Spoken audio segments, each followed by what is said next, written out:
আমাদের মধ্যে এমন অনেকেই আছেন যাদের বাইরে যেতে ভাল লাগে না।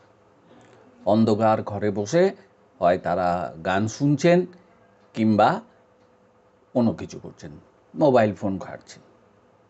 কিন্তু এভাবে দিন কাটিয়ে যে ব্রেনের 12টা বাজাচ্ছেন তারা, এ ব্যাপারে তারা ওয়াকিবহাল আছেন কি? মনে হয় না। মনে হলে এভাবে নিজেদের সর্বনাশ করতেন না। এই যে শুয়ে বসে থাকা, ঘরে বসে থাকা, মোবাইল নিয়ে ঘন্টার পর ঘন্টা সময় কাটানো, এইসব বাজে অভ্যাসগুলো যে দিনের পর দিন বিভিন্ন মানুষ তৈরি করছেন, তার ফলশ্রুতি হিসেবে কি হচ্ছে না, মস্তিষ্কের ব্যাপক ক্ষতি হচ্ছে। এ সম্পর্কে কেউ খোঁজ খবর রাখছেন না, জেনে শুনে কি করছেন? বিষ পান করছেন, ডেকে আনছেন নিজেদের বিপদ। আজকে এই ব্যাপারেই আলোচনা করব যে ব্যাপারটা নিয়ে, সেটা হলো এই বিভিন্ন রকমের বদঅভ্যাস আমাদের মস্তিষ্ককে কিভাবে ক্রমাগত ধ্বংস করে চলেছে। মানে আমরা ইচ্ছে করেই করছি, এটা ইচ্ছে করেই আমাদের ব্রেন পাওয়ারকে নষ্ট করে ফেলছি। এই সমস্ত তথ্য আহরণ করেছি আমি বিভিন্ন গবেষণা এবং প্রতিবেদন থেকে। একটাও আমার নিজের কথা নয়, সমস্তই গবেষণা প্রসূত আলোচনা। তো এই আলোচনার জন্য শুনতে আমি এই ভিডিওটা যেটা তৈরি করেছি, সেটা আপনারা অবশ্যই প্রথম থেকে শেষ পর্যন্ত দেখবেন এবং ভালো লাগলে লাইক করবেন, শেয়ার করবেন, সাবস্ক্রাইব করবেন এবং কমেন্ট করে জানাবেন যে আমি যে কথাগুলো বললাম সেগুলো কতটা প্রাসঙ্গিক। এখন যারা গবেষক তারা কতগুলো কারণ আমাদের সামনে তুলে ধরেছেন, বলছে এই কারণের ফলে মস্তিষ্কের ক্ষতি আমরা ডেকে নিয়ে আসছি। এবার সেই কারণগুলো আমি একটা একটা করে আপনাদের সামনে তুলে ধরব। প্রথম কারণ, মস্তিষ্কে সবথেকে বেশি ক্ষতি যেটা হয় সেটা হচ্ছে অপর্যাপ্ত ঘুমের কারণে। প্রাপ্তবয়স্কদের ক্ষেত্রে পর্যাপ্ত ঘুম 24 ঘন্টায় 7 থেকে 8 ঘন্টা, রাত্রে একটানা ঘুম হচ্ছে সব থেকে কার্যকরী। যতই এইসব পাওয়ার ন্যাপ ট্যাপ উঠুক, একটানা রাত্রে ঘুম হচ্ছে সব থেকে দরকারি। ঘুমানোর সময় মস্তিষ্ক বিশ্রাম নেওয়ার পাশাপাশি কি করে না, বিষাক্ত যে সমস্ত পদার্থ আছে, কেমিক্যালস আছে, সেগুলো আমাদের মস্তিষ্ক থেকে দূর করে দেয় এবং নতুন নতুন কোষ তৈরি করে। কিন্তু যদি আপনি 7 ঘন্টার কম ঘুমন, তাহলে কিন্তু এই কোষগুলি তৈরি হবে না। ফলশ্রুতি হিসেবে যেটা দেখা যাবে সেটা হবে যে আপনি আস্তে আস্তে সব জিনিস ভুলে যেতে থাকবেন, মেজাজ আপনার খিটখিটে হয়ে যাবে, সিদ্ধান্ত নিতে অসুবিধে হবে, ডেমেনশিয়া, আলজাইমার্সের ঝুঁকিও যাবে বেড়ে। তাই 7-8 ঘন্টা ঘুম আপনার দরকার, 8 ঘন্টা হলে খুব ভালো হয়। এর জন্য যে জিনিসটা আপনাকে করতে হবে তা হলো ঘুমের আগে বিছানায় যেতে হবে এবং কোনো রকম ডিজিটাল ডিভাইস ব্যবহার করা চলবে না। শোবার ঘর নিজের পরিষ্কার পরিচ্ছন্ন রাখতে হবে, ঘরের আলো কমিয়ে দিতে হবে, বিছানা, পোশাক এবং ঘরের তাপমাত্রা সব কিছু যেন আরামদায়ক থাকে সেদিকে লক্ষ্য রাখতে হবে। একটা ব্যাপারে খুব ভালোভাবে নজর রাখতে হবে, মাথা ঢেকে যেন ঘুমানো না হয়। মাথা ঢাকলে কী হবে, মাথার চারপাশে অক্সিজেনের পাশাপাশি প্রশ্বাসের সাথে কার্বন ডাই অক্সাইড গ্যাস বেরিয়ে আসবে। এই গ্যাসের মিশ্রণ নিঃশ্বাসের সাথে যেই আপনি গ্রহণ করবেন, আপনার মস্তিষ্কে অক্সিজেনের ঘাটতি দেখা দেবে। তাহলে 1 নম্বর কারণ গেল এই। 2 নম্বর কারণ, আপনি যদি সারা রাত না খেয়ে থাকেন, মানে আপনি 9টার সময় খেলেন, এরপরে সারা রাত আপনার পেটে কিছু নেই, তার পরবর্তী পর্যায়ে তার পরের দিনে যদি আপনি ব্রেকফাস্ট এড়িয়ে যান, তাহলে কী হবে, আপনার রক্তে শর্করার মাত্রা কমে যাবে এবং এর ডিরেক্ট যে ইম্প্যাক্ট প্রভাব সেটা পড়বে কোথায়? আপনার মস্তিষ্কে। মস্তিষ্কে ক্ষয় হবে, কোষগুলো কার্যকারিতা হারাবে এবং পুষ্টির অভাবে স্বাভাবিক কাজগুলো করা কঠিন হয়ে পড়বে। 3 নম্বর কারণ, সঠিক পরিমাণে জল না খাওয়া। আমাদের মস্তিষ্কে 75% জল আছে, জানেন? এই মস্তিষ্কের কাজ ভালো করার জন্যে একে সবসময় ভিজিয়ে রাখতে হবে। জলের অভাবে কী হবে? মস্তিষ্কের টিস্যু সংকুচিত হয়ে যাবে এবং যে কোষগুলি আছে সেগুলো তাদের কার্যক্ষমতা হারিয়ে ফেলবে। এর ফলে সিদ্ধান্ত নিতে আপনি পারবেন না, সহজে পারবেন না। মস্তিষ্ক সুস্থ রাখতে গেলে একজন প্রাপ্তবয়স্ক মানুষকে সারা দিনে কমপক্ষে 2 লিটার জল খেতেই হবে। তবে আপনার শরীর স্বাস্থ্য যদি সব কিছু পারমিট করে আর আপনার আবহাওয়া যদি ঠিকঠাক থাকে তাহলে জলের পরিমাণ আপনি বাড়িয়ে দিতেও পারেন, তবে কিন্তু ডাক্তারি পরামর্শ মেনে। আপনি যদি অতিরিক্ত চাপের মধ্যে কাজ করেন তাহলে আপনার মস্তিষ্কের কোষ মারা যাবে। মস্তিষ্কের সামনে যে ফ্রন্টাল কর্টেক্স আছে এটা কী হবে? কন্ট্রাক্টেড হয়ে যাবে, সংকুচিত হয়ে যাবে।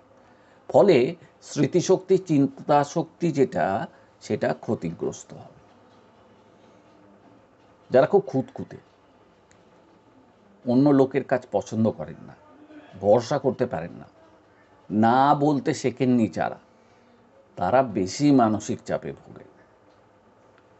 তাই যে কোনো প্রকারে এই বেশি চাপ নেওয়া থেকে দূরে থাকতে হবে। বেশি চাপ নিয়ে আপনি বাহবা করতে পারেন, কিন্তু আপনি আপনার মস্তিষ্কের ক্ষতি করছেন, এটা মনে রাখবেন। আর শরীর যদি অসুস্থ হয়ে পড়ে তাহলে মস্তিষ্ক রোগ প্রতিরোধে ব্যস্ত থাকে। তাই বাড়তি চাপ না নিয়ে মস্তিষ্ককে বিশ্রামে থাকতে দিন, নাহলে মস্তিষ্ক কী হবে? দীর্ঘমেয়াদী বিরূপ প্রভাব ফেলবে, আপনার শরীরের ওপরও পড়বে এবং চিন্তা শক্তির ওপরেও পড়বে। শুয়ে বসে থাকাও ভালো জিনিস নয়। আপনি ভাবছেন আপনি খুব বিশ্রামে থাকবেন, ভালো থাকবেন, এটা কিন্তু মোটেও নয়। আপনি যদি নড়াচড়া না করেন, চলাফেরা না করেন, আপনি কায়িক শ্রম না করেন, তাহলে কিন্তু আপনার 1000টা রোগ এসে শরীরে বাসা বাঁধবে। ডায়াবেটিসের ঝুঁকি বেড়ে যাবে, আপনি মোটা হয়ে যাবেন, আরও 1000টা রোগ আসবে। এর ফলে হবে কি? ডিমেনশিয়াও চলে আসতে পারে, ভুলে যাবেন আপনি। মস্তিষ্ককে সুস্থ রাখতে আপনাকে কি করতে হবে? ব্যায়াম করতে হবে। আর যদি আপনি অফিসে কাজ করেন, প্রতি আধ ঘন্টা অন্তর একবার করে চেয়ার থেকে উঠে পড়ুন, খানিকক্ষণ হাঁটাচলা করুন, আবার বসে কাজ করুন। যদি মনে না থাকে কী করবেন? একটা টাইমার সেট করে রেখে দিন। আর প্রতি সপ্তাহে, রোজ না পারেন 3টে দিন অন্তত 40 মিনিট বেশ জোর কদমে হাঁটার চেষ্টা করুন। আজকাল অনেকেই দেখছি যে যোগ বিয়োগ যাই করুন না কেন, সবাই ক্যালকুলেটর ব্যবহার করে। ক্যালকুলেটর ছাড়া যেন যোগ করা যায় না। মুখে মুখে যোগ করা আজকালকে প্রায় দেখতেই পাওয়া যায় না। এই যে মুখে মুখে যোগ না করার প্রবণতা, এটা কিন্তু ভালো নয়। এটা আপনার মস্তিষ্ককে কিন্তু নষ্ট করে দিচ্ছে। অনেক মানুষ দেখবেন বড় বড় যোগ করে ফেলেন, যে কোনো ফোন নাম্বার তারা মুখস্থ করে রাখতে ওস্তাদ, প্রচুর বই পড়েন এবং যথেষ্ট তাদের জ্ঞানগর্ভ কথাবার্তাও বলতে পারে। এই সমস্ত অভ্যাসগুলো হয়েছে বিভিন্ন কারণে। মস্তিষ্ককে তারা যথারীতি খাটাতে জানেন এবং এই খাটানোটাই কি করেছে? তাদের চিন্তাভাবনাকে একদম শানিত করে রেখেছে। বর্তমান সময়ে হয়েছে কি না, আমরা কোনো জিনিস মনে রাখতে চাই না, সবই তাৎক্ষণিক, প্রযুক্তির উপর নির্ভরশীল। তাই কিছুতেই আমরা আমাদের ব্রেনের ওপর ভরসা না করে আমরা কি করি, সার্চ ইঞ্জিনের ওপর ভরসা করি। যে কোনো জিনিস সার্চে দেখে ফেলতে চাই, চটজলদি চাই সব কিছু। এটা কিন্তু ভালো জিনিস নয়। আগে মাথা খাটাতে হবে, না পারলে তো রয়েছে, গুগল তো রয়েছেই আমাদের হেল্প করার জন্য। তো ব্রেনকে শার্প রাখার জন্যে ক্রসওয়ার্ড পাজল খুব ভালো জিনিস, সুডোকুও খুব ভালো। এই সমস্ত খেলাগুলো আপনার ব্রেন অ্যাক্টিভিটিকে অত্যন্ত বাড়িয়ে দিতে পারে।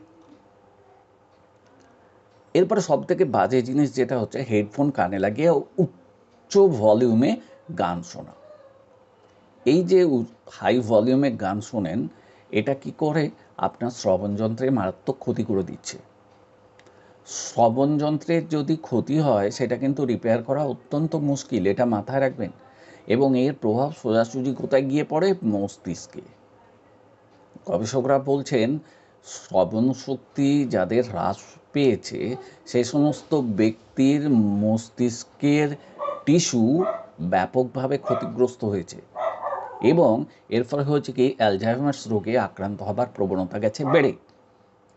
পরে এর ফলশ্রুতি হিসাবে লেখাপড়া করতে এবং মনে রাখতে এবং কোনো ব্যাপারে কনসেন্ট্রেট করতে তাদের ভয়ানক রকমের কষ্ট হচ্ছে।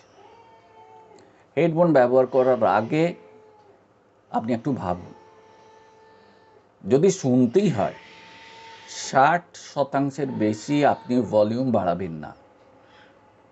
হেডফোন একটানা শুনবেন না, বিরতি দিয়ে দিয়ে শুনুন। আর একটা জিনিস বলে দিই, গান শোনেন অনেকে, গান শোনার তালে তালে বিভিন্ন রকমের ভাবে মাথাকে এদিক থেকে ওদিক, ওদিক থেকে সেদিক এইভাবে নাড়াতে থাকেন। এই যে হেড ব্যাঙ্গিং, এটা কিন্তু মোটেও ভালো জিনিস নয়। মেডিকেল জার্নাল বলছে যে এর ফলে, এই হেড ব্যাঙ্গিংয়ের ফলে মস্তিষ্কের কোষ নাকি মারা যায় এবং মস্তিষ্কের মারাত্মক রকমের ক্ষতি হয়। পরবর্তী পর্যায়ে যে ব্যাপারটা অত্যন্ত গুরুত্বপূর্ণ সেটা হচ্ছে একা একা থাকা, অসামাজিকভাবে থাকা, কারোর সাথে না মেশা, কারোর সাথে না কথা বলানো।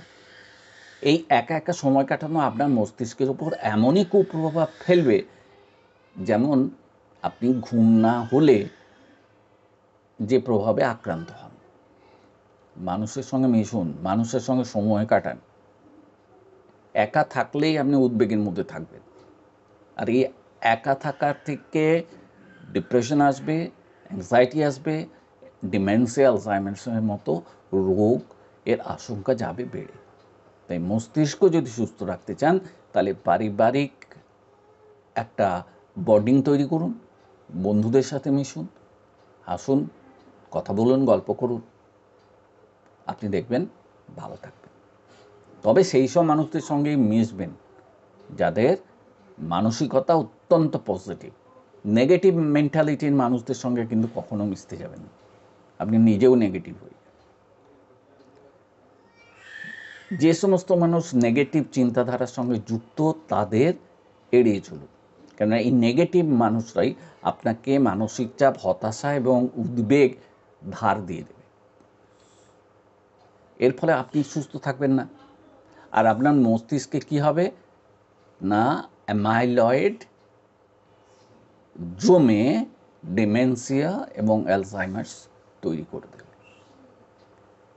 যেই আপনার মধ্যে বা আপনার মনে নেগেটিভ চিন্তার উদয় হবে, সঙ্গে সঙ্গে নেগেটিভ চিন্তার স্রোতকে থামিয়ে দিয়ে পজিটিভ চিন্তার স্রোতে গা ভাসিয়ে দিন। এরকম করতে করতে অভ্যাস হয়ে যাবে। আর যদি আপনি অভ্যাস করতে নাই পারেন তাহলে সাইকোলজিস্টের পরামর্শ নিন, মনোবিদদের পরামর্শ নিন। নেতিবাচক সঙ্গ একদম ভালো নয়, এটা এড়িয়ে চলা অত্যন্ত জরুরি। আর যে সমস্ত নেগেটিভ খবর আছে সেই খবর শোনার চেষ্টাও করবেন। কেউ বললে আপনি সেখান থেকে উঠে চলে যান। যদি শোনেন তাহলে কান চাপা দিন। নেগেটিভ খবর শুনে কোনো লাভ হয় না, নিজের মস্তিষ্কের ক্ষতি করাই হয়। অন্ধকারে একদম সময় কাটাবেন না, অন্ধকারে বসে থাকা ভালো নয়। অন্ধকারে বসে থাকা মনের ওপর ভীষণভাবে প্রভাব ফেলে। সূর্যের আলো আমাদের একান্ত দরকার। মস্তিষ্কের ভালো রাখার জন্যে সূর্যের আলোর সংস্পর্শে থাকা অত্যন্ত জরুরি। সূর্যের আলোর অভাবে ডিপ্রেশনের মতো মানসিক রোগের শিকার হয়ে যেতে পারেন আপনি। সূর্যের আলোয় বেরিয়ে পড়ুন, বেশ কিছুক্ষণ থাকুন। আর যদি আপনি বেরোতে না পারেন, অন্তত দরজা জানলা বন্ধ করে থাকবেন না, খুলে রাখুন। এর পরের ব্যাপারটা হচ্ছে যে খাওয়া দাওয়া প্রসঙ্গে বলছে গবেষকরা যে আপনি একেবারে বেশি খাবেন না। বেশি খেলে মস্তিষ্কের ধমনীগুলোয় কোলেস্টেরল জমে যায়, ফলে রক্তপ্রবাহ যায় কমে, চিন্তাশক্তি স্মৃতিশক্তি লোপ পেয়ে যায় এবং ডিমেনশিয়া আলজাইমার্সের মতো রোগ বাসা বাঁধতে পারে।